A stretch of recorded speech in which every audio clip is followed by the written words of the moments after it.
ஆடாத மேடை இல்லை, போடாத வேஷம் இல்லை. ஆடாத மேடை இல்லை, போடாத வேஷம் இல்லை. சிந்தாத கண்ணீர் இல்லை, சிரிப்புக்கும் பஞ்சம் இல்லை.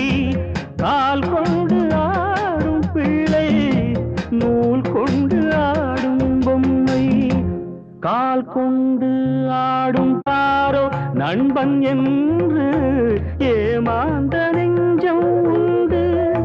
பூவென்று முள்ளை கண்டு புரியாமல் நின்றே நின்று, பால் போல கழுண்டு நிறத்தாலே ரெண்டும் ஒன்று. பால் போல கள்ளுண்டு நிறத்தாலே ரெண்டும் ஒன்று.